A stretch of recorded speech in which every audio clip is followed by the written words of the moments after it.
And another car of special interest coming up, the Yes. owner, Carol DeBozart, a 1976 AMC Matador Coupe. Yes, Carol, the AMC collector. Yes. She has, I think, cornered the market on old AMC cars. This is an interesting one. It's called the Matador Coupe. I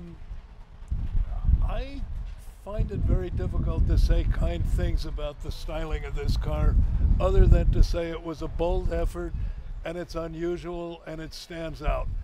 But if you look at it, you know, a lot of the lines on the body just don't play well, and the whole car, when you see it sitting on its wheels, it looks somewhat over-bodied.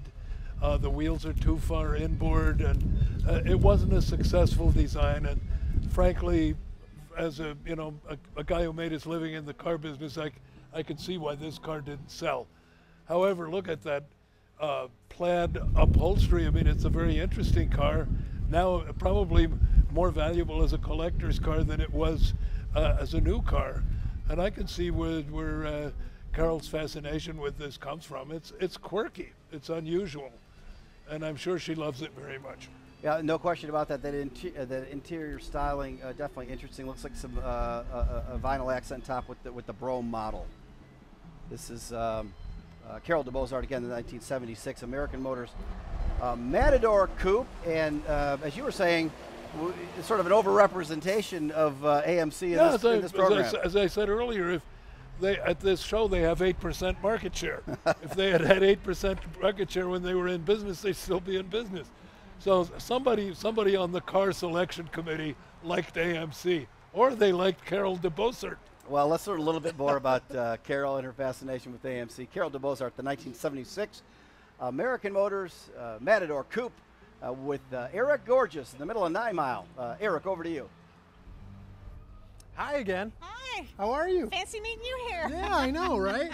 I haven't left all night. Getting to be good friends. You have such a great collection of Thank AMC you. cars. Well, they're cheap. They're still relatively cheap to buy. Well, I think they're fun, you know? They're pretty eclectic. Yes. So tell us about this one. It's another American Motors. It's the number 4 of the big 3. Okay. It's all original. This is a Matador. This is a Matador Coupe. Coupe, okay. They had a Matador wagon and a Matador 4-door, but this is a Matador Coupe. Okay. It is all original. It's not been touched. Oh, really? Yes. So you found it this way? Yes, I did. It was eBay impulse buy. eBay will get you. I bid on it and said, someone's going to bid over me. Someone's going to bid over me, but nobody did. How long have you had it? About 5 years. Oh, okay. You drive it much? Oh, all the time. Yeah? They all get their workout, yes. That's I have fun. fantastic. What's special about this one for you? Other than it's all original, I love the funky interiors. AMC had the best interiors. They're super cool. You know, that plaid interior Yep. is just super I neat. love it.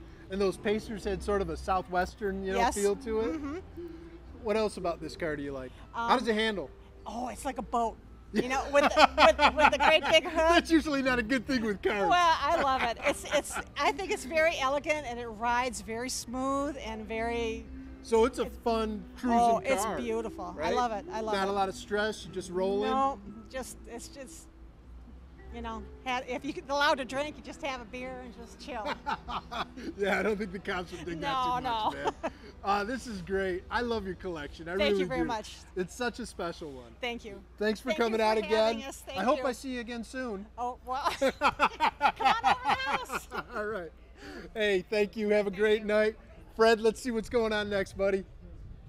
All right, Eric, thank you. That was the 76 AMC Matador Coupe. And because she's even got the T-shirt. Well, that's right. So I think what you're revealing is maybe a little bit of designer dissonance in the sense that what doesn't quite meet up right when you're doing them in clay.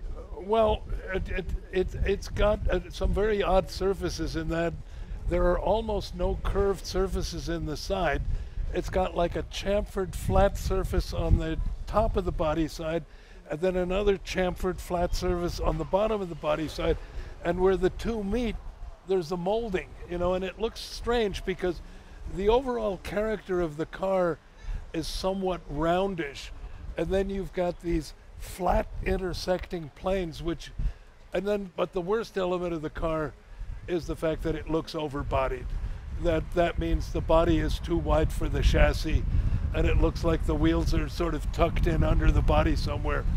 And you know what? Perceptually, that gives the viewer a sense that it can't be very stable, because it looks narrow and dangerous. Just one of those psychology things. You know, if it looks unstable, people don't buy it.